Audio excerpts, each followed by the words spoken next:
Halo teman-teman, selamat datang kembali di channel YouTube Mentor Keuangan. Masih di playlist Personal Finance. Kali ini kita sudah sampai di video terakhir, yaitu evaluasi. Nah, untuk teman-teman yang baru join langsung di video ini, saya sarankan di video awal terlebih dahulu ya, mulai dari penentuan tujuan keuangan, supaya nggak langsung kok bingung, kok tiba-tiba udah seperti ini aja evaluasinya. Ada ceritanya ya, mulai dari menentukan tujuan keuangan. Oke, ini adalah materi sharing edukasi, bukan saran pengambilan keputusan. Mentor keuangan tidak bertanggung jawab atas kerugian yang timbul atas keputusan keuangan teman-teman. Kita ulas sedikit lagi ya. Kita sudah bahas tujuan keuangan ya, di mana tujuan keuangan itu adalah baru step dasar untuk mencapai tujuan dunia, dan kemudian step selanjutnya untuk mencapai tujuan akhirat. Kemudian kita sudah kumpulkan data ya, mulai dari aset, utang, arus kas, asuransi, investasi, dan kita sudah analisa ya dengan financial check up, dan kemudian analisa rasio, dan kita juga sudah buat rencana, walaupun baru satu alternatif ya, Pipin dan Devi, dimana kita sebenarnya bisa buat banyak sekali variasi alternatif, dan kemudian kita implementasi.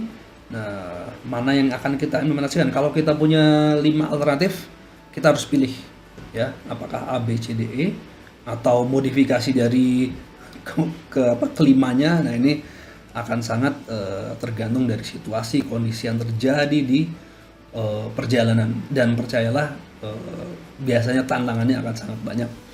Nah, kita sudah sampai di bagian terakhir, yaitu evaluasi. Bagaimana melakukannya ya? Perencanaan keuangan adalah sebuah proses ya. Jadi tidak hanya selesai dilakukan misalnya tahun ini selesai melakukan perencanaan keuangan lalu sudah nggak melakukan, enggak. Ini proses, jadi akan terus berlangsung sepanjang hidup kita malah ya. Perencanaan keuangan bahkan sudah dilakukan sejak kita masih kecil. Kita dapat uang saku, kita memilih mau membeli mainan atau tidak. Nah, itu perencanaan keuangan. Nah, kalau kita sudah dewasa pun, kita sudah kerja sampai pensiun pun masih melakukan perencanaan keuangan.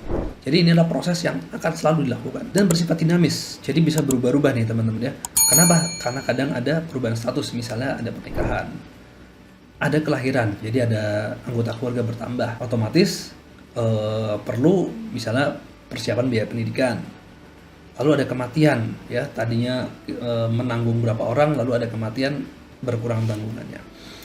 Perubahan lokasi tempat tinggal. Nah, jadi tempat tinggal yang tadinya biaya transportasinya tidak ada, lalu menjadi ada biaya transportasi, atau sebaliknya. Perubahan tujuan keuangan ya, misalnya tadi belum punya tujuan keuangan dana pendidikan anak, kemudian sekarang bertambah. Ada yang tadinya belum kepengen punya rumah, sekarang sudah kepengen punya rumah, butuh rumah, akhirnya butuh tujuan keuangan rumah. Ada kenaikan pendapatan, amin ya rabbal alamin ya, bertambah. Nah, kalau kenaikan pendapatan jangan selalu diiringi dengan kenaikan pengeluaran. Kalau bisa ada kenaikan pendapatan, iringi dengan kenaikan tabungan dan investasi ya. Kemudian penyesuaian jumlah pengeluaran. Jadi misalnya tadinya pengeluarannya 1 juta rupiah, sekarang menjadi 800.000 rupiah. Jadi berkurang. Atau malah bertambah ya, kalau misalnya anggota keluarganya bertambah, otomatis pengeluarannya pun bertambah. Nah, ini adalah evaluasi ya. Perencanaan keuangan itu ada proses, dinamis, bisa berubah karena berbagai kondisi seperti ini. Dan kemudian meskipun tidak ada perubahan signifikan dalam setahun, tetap perlu dilakukan financial check up ya. Apakah pemasukan bertambah atau berkurang? Apakah pengeluarannya bertambah atau berkurang? Apakah jumlah asetnya bertambah atau berkurang? Jadi kalau ada rencana investasi misalnya ya, investasi setiap bulan apa setiap tahun, harus dilihat nilainya bertambah atau tidak. Nah, kalau tidak bertambah, ada 2 kemungkinan.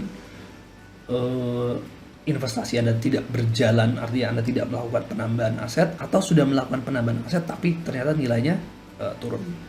2 kemungkinan seperti itu. Apakah jumlah utang bertambah atau berkurang? Nah, ini saya udah lunasi utang mobil, saya udah lunasi utang rumah, tapi kok utangnya masih bertambah.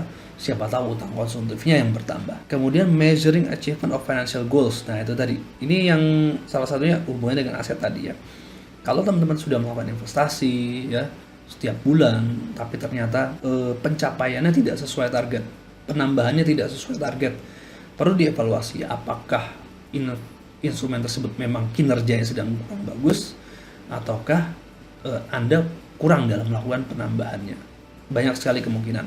Sehingga inilah pentingnya melakukan financial check up secara berkala setiap tahun ya. Walaupun tidak ada perubahan signifikan. Seperti tadi, ya, tidak ada pernikahan, tidak ada kelahiran, tidak ada kematian, tidak ada perubahan lokasi tempat tinggal, tetap teman-teman perlu lakukan financial check up setiap tahun ya. Dari evaluasi, perlukah diambil tindakan koreksi? Misalnya tadi ya, investasinya ternyata instrumennya kurang pas, misalnya seperti itu. Kayaknya perlu dilakukan diversifikasi. Apakah sudah dilakukan sudah berada di jalur yang benar? Nah, yang kata-katanya kok ini juga sudah berada di jalan yang benar ya. Atur kembali, rearrange your personal finance ya. Kembali ke proses awal perencanaan keuangan. Jadi ini adalah proses.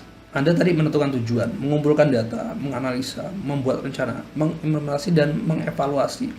Kalau dalam evaluasi ini lalu ada hal-hal yang perlu dilakukan pembenahan kembali ya, seperti perlunya refocusing tujuan keuangan, perlu penambahan jumlah investasi, perlu pengaturan cash flow.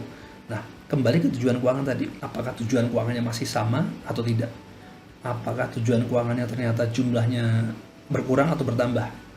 Ya, misalnya dalam evaluasi kita, ternyata dalam mencapai tujuan dana pendidikan misalnya, kita melihat ternyata, kok ternyata si anak kita ini nggak kepengen sekolah yang tadi yang sudah kita rencanakan, pengennya ke sekolah yang lain.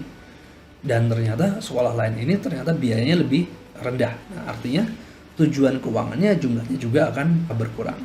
Sebaliknya demikian, kalau dalam evaluasi tahunannya ternyata kita pengen rumah dengan nilai misalnya 1 miliar, kemudian ternyata kita lihat-lihat kok kayaknya kalau pengen rumah 1 miliar, yang lain kok jadi bakal pencapaian tujuan pendidikan lebih susah, kemudian mau naik gaji jadi persiapannya kurang mantap gitu misalnya. Akhirnya diambil keputusan untuk rumah ternyata tidak dilakukan, mengontrak saja, bisa jadi. Akhirnya uang untuk keperluan DP tadi, persiapan DP tadi bisa dialokasikan ke tempat yang lain.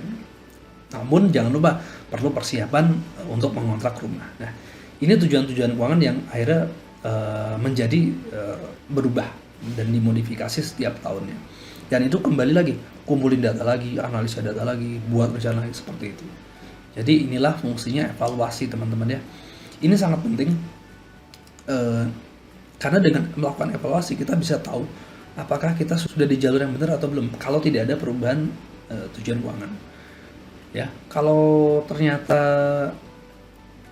hasilnya tidak sesuai target, banyak tidak sesuai target, bisa jadi perencanaan keuangan kita kurang bagus yang di awal ya. Cash flow-nya kurang tepat ya.